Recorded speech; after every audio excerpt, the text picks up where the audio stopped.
When Angela Simmons uttered those three simple words, "not by choice," the entire hip-hop community understood exactly who she was talking about.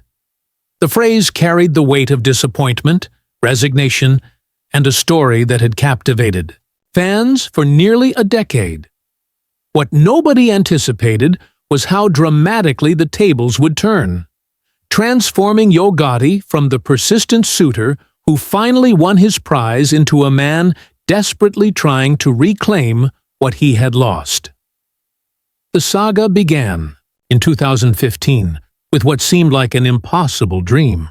Yo Gotti, the Memphis rapper known for his street credibility and business acumen, made a declaration that shocked the hip-hop world. In his track, Down in the DM, he boldly announced his infatuation with Angela Simmons, stating outright that he had a crush on Reverend Run's daughter. This wasn't some subtle hint or coded message. It was a full-blown public confession that had everyone talking. The audacity was unprecedented. Here was a rapper from Memphis shooting his shot at hip-hop royalty, a woman who seemed completely untouchable given her pedigree and pristine image. Angela Simmons represented something special in the entertainment world.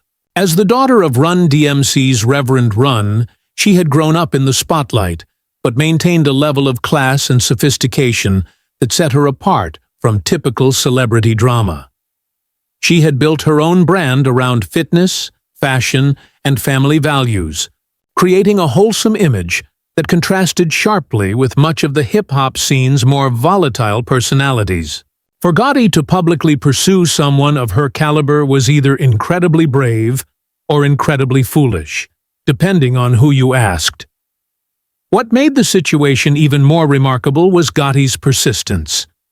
This wasn't a one-time mention that he let fade away. He continued to reference Angela in interviews, on social media, and through various public platforms, turning what could have been a passing comment into a genuine campaign. The hip-hop community watched with fascination as this real-life romantic pursuit played out in public, wondering if the Memphis rapper actually had a chance with hip-hop's princess. For years, it seemed like nothing more than wishful thinking. Angela maintained her distance, focusing on her businesses and personal life, while Gotti continued his very public admiration from afar. Many assumed it would remain forever unrequited, just another rapper's fantasy that would eventually fade, as newer obsessions took its place. The persistence was admirable in some ways, concerning in others, but it never seemed to cross into inappropriate territory. Gotti kept it respectful, even as he kept it public. Then came the shocking development that nobody saw coming. By 2023, the impossible had become reality. Angela and Gotti went Instagram official, sharing pictures that sent shockwaves through social media. The caption on one of Angela's posts read, "Yo, all I need," and suddenly the fairy tale seemed complete. Fans who had followed this years-long courtship couldn't believe what they were seeing. The persistent rapper had actually won over his dream woman, and from the outside, everything looked perfect. Their social media presence painted the picture of a mature, stable relationship between two successful individuals who had found love, despite the odds. They appeared at events together, shared intimate moments online, and seemed to genuinely enjoy each other's company. Hip-hop fans, accustomed to messy celebrity relationships filled with drama and public breakups, celebrated what appeared to be a refreshingly adult romance. Here were two people who seemed to balance each other perfectly. His street credibility with her sophistication, his hustle with her established success. But as with so many social media relationships, the reality behind the carefully curated posts was far more complicated. While their Instagram feeds showed picture-perfect moments, those close to the situation began noticing signs of trouble. Insiders started whispering that the relationship wasn't as solid as it appeared, that there were growing tensions beneath the surface glamour. Angela, according to these sources, felt like she was putting in significantly more effort than she was receiving in return. The problems seemed to stem from competing priorities. Gotti's CMG label was experiencing unprecedented success, requiring more and more of his attention and energy. Meanwhile, Angela had her own empire to manage, including fashion lines, fitness brands, and various business ventures. She wanted a partner who could match her level of commitment to their relationship, not someone who treated her like another item on an already overcrowded schedule. The woman who had built her brand around stability and family values found herself feeling increasingly like an afterthought in her own relationship. The situation became even more complicated with the rise of GloRilla. When her hit FNF exploded across the charts, she became the hottest new artist on CMG's roster and, by extension, one of the most in-demand performers in hip-hop. This success meant she was spending considerable time in the studio with Gotti, attending industry events by his side, and becoming increasingly visible in his professional world. What started as a standard artist-label relationship began attracting attention for all the wrong reasons.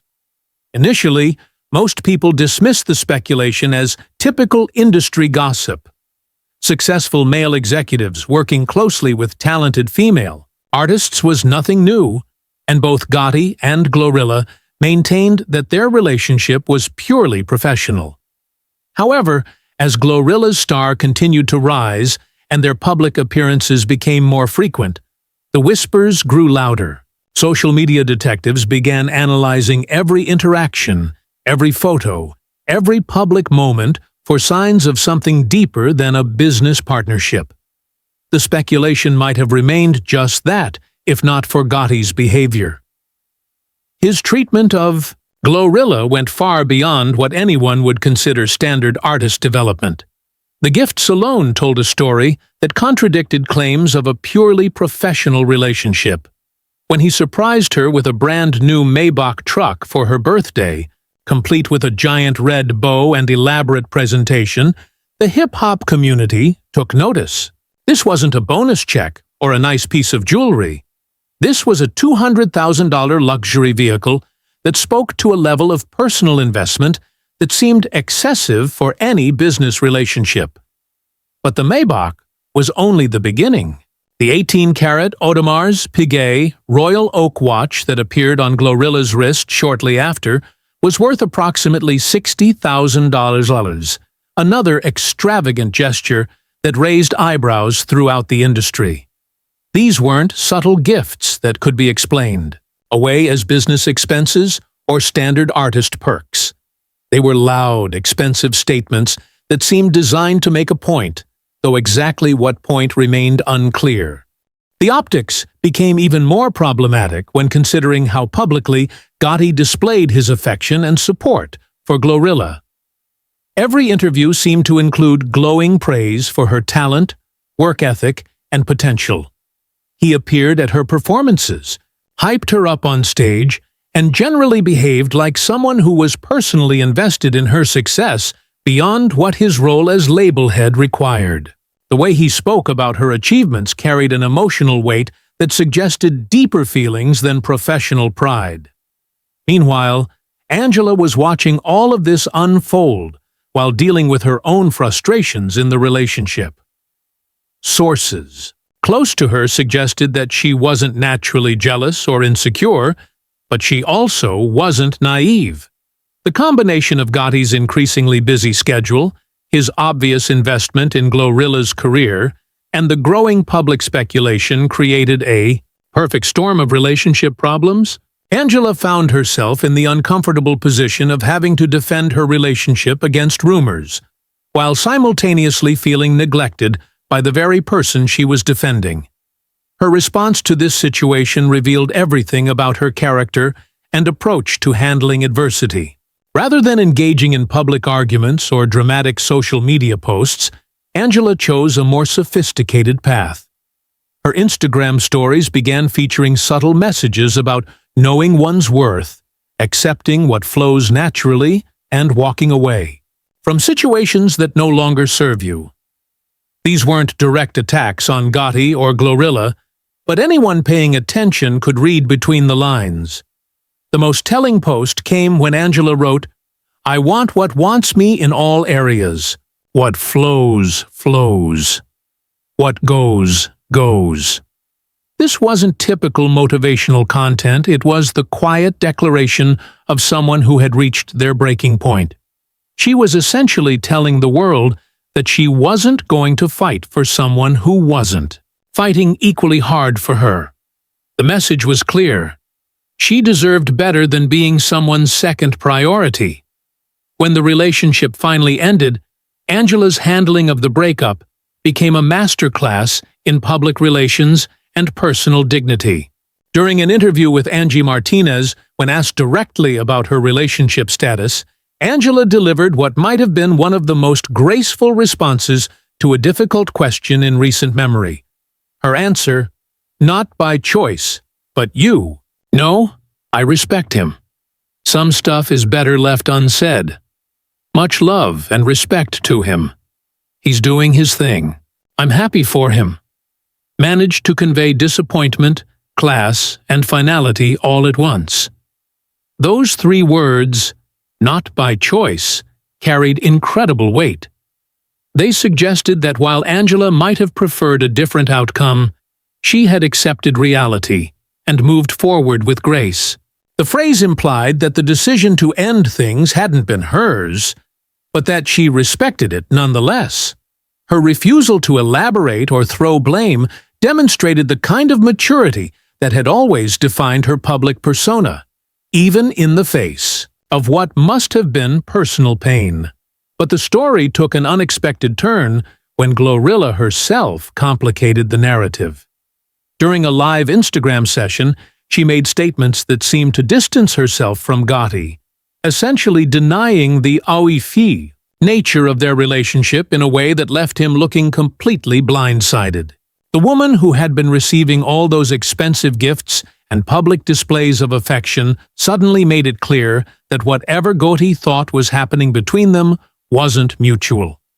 The live session became a viral moment that transformed Gotti, from someone who seemed to be juggling two relationships into someone who had apparently lost both. The reversal was swift and brutal. One day, Gotti appeared to be the successful label head who had won his dream woman and was developing a promising relationship with his star artist.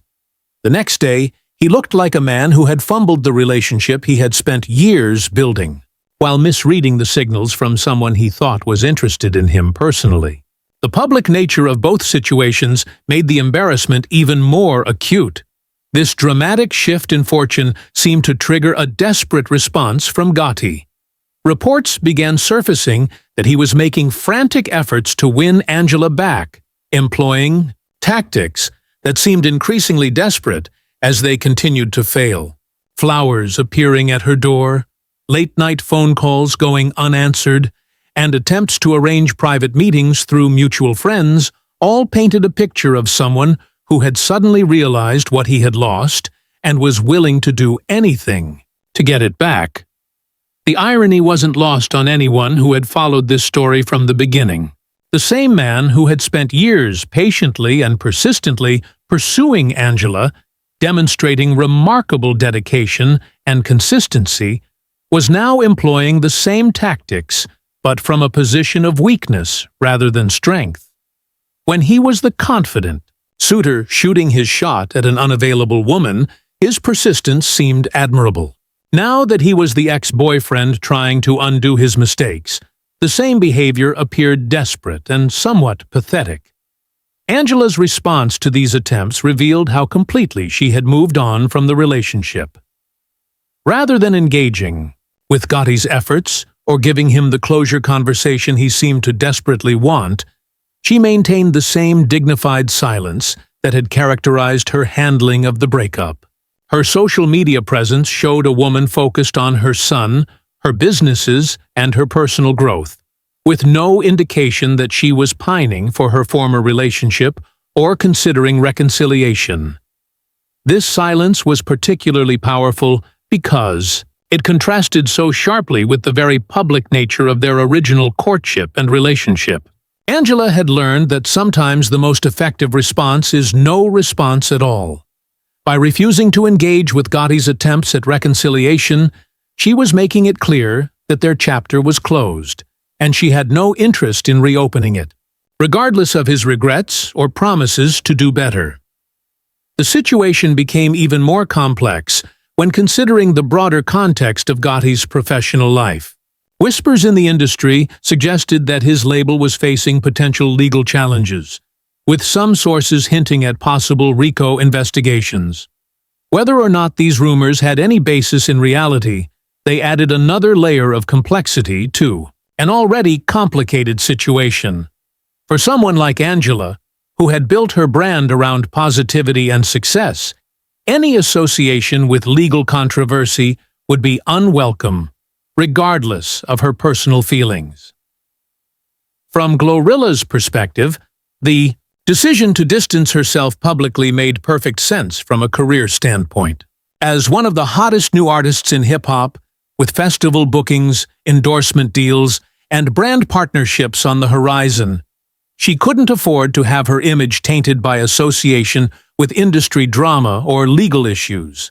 Her public rejection of whatever relationship Gotti thought they had was as much about protecting her career as it was about clarifying personal boundaries. The timing of these events created a perfect storm of professional and personal crises for Gotti. Just as his label was experiencing unprecedented success with GloRilla's breakout year, both his personal life and his key business relationship were falling apart simultaneously.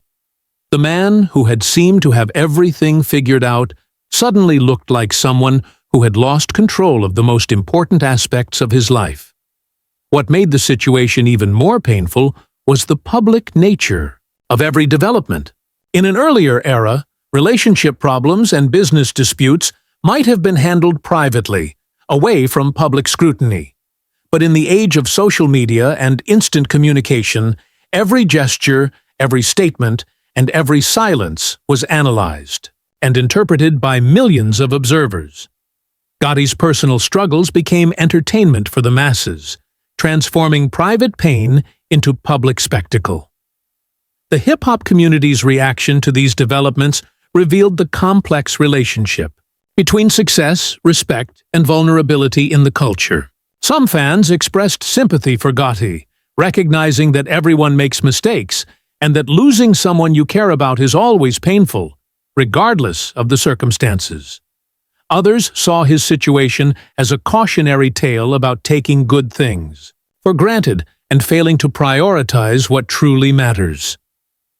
Perhaps most significantly, Angela's handling of the entire situation elevated her status in the eyes of many observers.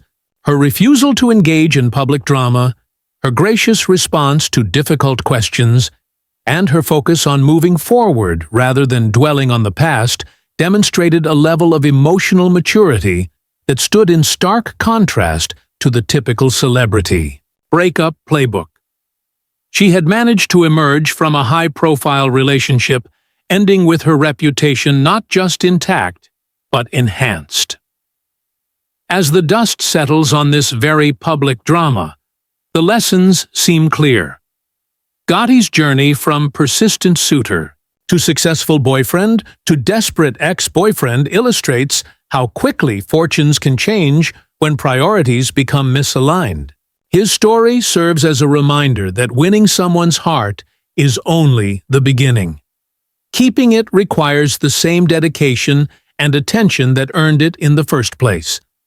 The saga also highlights the power of dignity in the face of disappointment. Angela's response to being, in her words, single, not by choice, showed that how you handle adversity often matters more than the adversity itself. Her grace under pressure transformed what could have been an embarrassing personal setback into a demonstration of strength and self-respect that enhanced rather than diminished her public image. Looking forward, the resolution of this story remains unwritten.